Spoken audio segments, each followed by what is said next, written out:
Hii ni Maisha Kamili, tutakufungulia Biblia uyaone maisha. Karibu sana ndugu mtazamaji na mfuatiliaji wa kipindi chetu hichi. Wiki hii tunaangalia kumjua Mungu. Kumjua Mungu. Na jana niliona hapa mnaangalia namna gani ambavyo sifa za huyu Mungu mkazitaja nyingi hapa, lakini mkasema kwamba kama tutamwamini, kama tumemwamini huyo Mungu, tunamwamini huyo Mungu, inakuwa kwetu si rahisi kumpenda na kumsikiliza na kumtii. Kwa sababu yeye ni mwaminifu. Siku ya leo, siku ya Jumatatu, tunaangalia Mungu ni mtakatifu. Mtakatifu, moja kati ya zile sifa. Basi kabla kwanza tupate Mungu wetu wa mbinguni, tunakushukuru sana kwa ambavyo unatuonyesha tabia yako katika maisha yetu. Unatupatia kila sababu ya sisi kuweza kukuamini na kukutegemea. Siku ya leo pia tunaomba ukazidi kutufungua macho yetu ambayo yamefungwa na giza, tupate kujua wewe ni wa aina gani, tuweze kukutukuza na kukuamini. Ni katika jina la Yesu Kristo tunaomba na kuamini. Amen. Amina. Mungu ni mtakatifu. Mtakatifu. Unatishika au utishiki ukisikia hiyo kitu? Unavutika na hiyo sifa. Ukisikia Mungu wa upendo, unaona watu wanafurahia sana. Mungu mtakatifu. Wewe. Haitishiki kidogo. Haitetemeshi hiyo. Haitetemesha. Utetemesho wa kuleta sifa. Kwa hiyo utakatifu ni nini? Utakatifu ni sifa ya... Ni sifa gani hiyo ya Mungu? Tunaposema Mungu ni mtakatifu, usafi, yani ukamilifu. Haya, twende Walawi sura 20 mstari 26.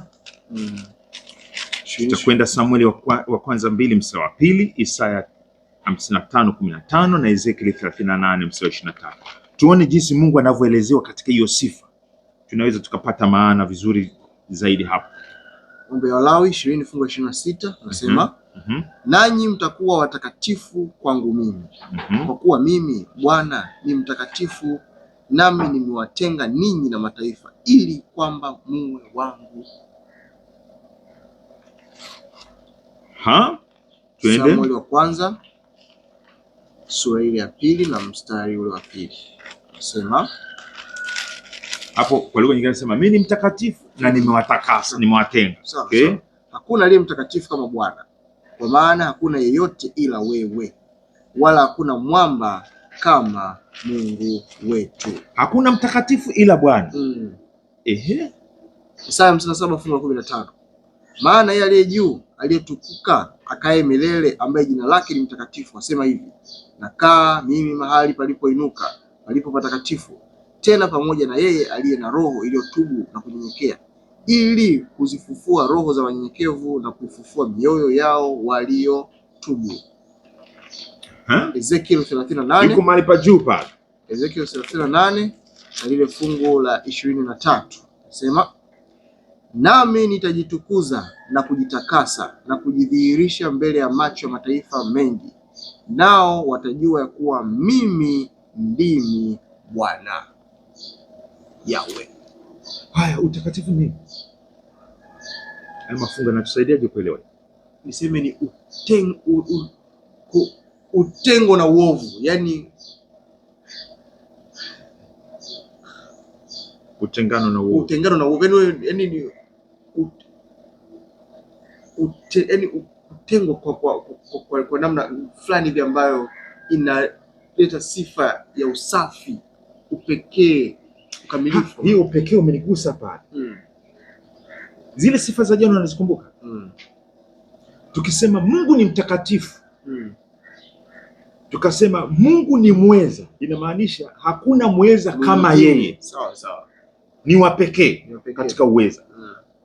Kama ni usafi, ni wa pekee katika usafi. Sawa.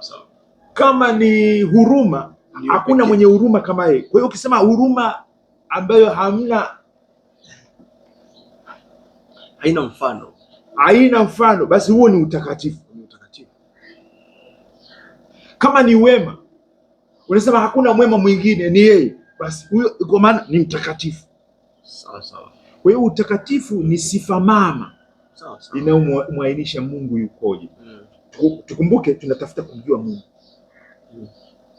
Unakumbuka alivyowaambia katika Walawi 20:26. Sema mimi ni mtakatifu na nimewatenga sasa na mataifa ili muwe watu wangu, mimi niliye mtakatifu. Kwa hiyo ukitengwa na Mungu anataka ufanane naye. Kwa hiyo utakatifu haufananishwi, ni sifa ya Mungu asiyefananishwa katika kila kipengele. Lakini pia ni wa kufananishwa, asiyefananishwa, lakini anayepaswa kuigwa. Hata kama hutamfikia Mungu katika akili, katika ufahamu, katika maana anajua yote, katika kupenda na nini, lakini anasema nakukaribisha, njoo, sogea. Ndio sema kukua katika mahusiano, njoo. Kadri unavyomkaribia Mungu mtakatifu, na wewe ndivyo unavyozidi kuwa mtakatifu. Amina. Nilipenda sana kwa sababu nilikuwa najaribu kuangalia sasa ni usafi wa mwenza kama msafi, lakini kumbe kuna utofauti. Nimependa katika pia kitabu cha Petro na Petro wa kwanza anasema ninyi kuhani kifalme, taifa takatifu. Yes, watu walioitwa, ninyi ni taifa takatifu. Takatifu lazima tulioitwa kuja kutangaza sifa zake Mungu aliyotutoa gizani kutuleta katika nuru yake. Inaonyesha basi tulikuwa tu tofauti, wa pekee kama Mungu alivyo, tofauti na mataifa.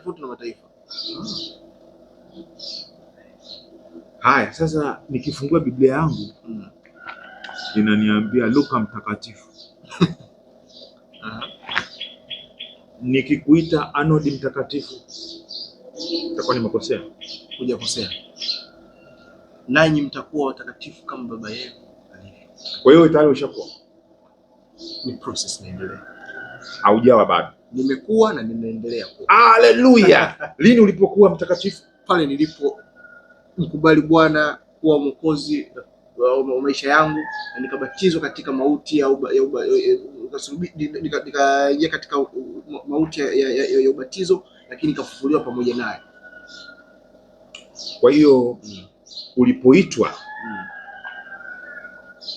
aliahidi mtakuwa watakatifu kama mimi nilivyo, nikawatenga. Walawi 20:26 aliyosema. Kwa hiyo walipokubali kuwa karibu na Mungu, walihesabiwa karibu na Mungu, walihesabiwa na sifa ya Mungu hiyo ya utakatifu. Kwa hiyo wakaanza sasa, ndio process, wakaanza kufundishwa namna ya kukaa na Mungu mtakatifu. Mungu wa rehema, Mungu wa huruma. Mungu, usiige mataifa, muige huyu ambaye ni chanzo cha uzuri, uweza, uungu. Nani anayetakaswa? Katika Ufunuo sura ya 22 anasema mtakatifu na azidi kuwa mtakatifu, na mchafu azidi kuwa mchafu. Kadri unavyomsogea shetani ndivyo unavyozidi kuwa mchafu zaidi au ubaya. Ukitembea na mwizi unazidi kuwa mwizi. Ukitembea na Mungu, tunazungumzia habari ya mahusiano. Tunamjuaje Mungu mtakatifu? Tunamjuaje Mungu mtakatifu?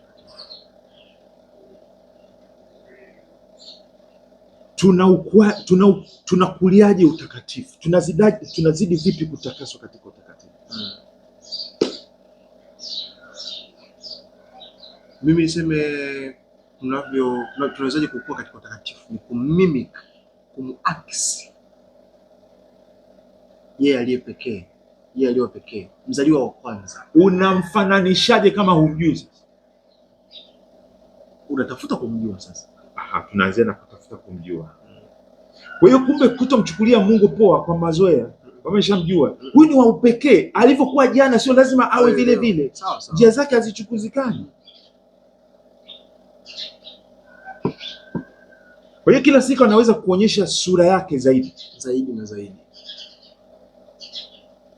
Na wewe unatakiwa usiende na mazoea, uende naye. Bwana tukuzwe sana. Sifa ya utakatifu inahusiana na sifa zote za Mungu, ni sifa mama tuseme ya Mungu.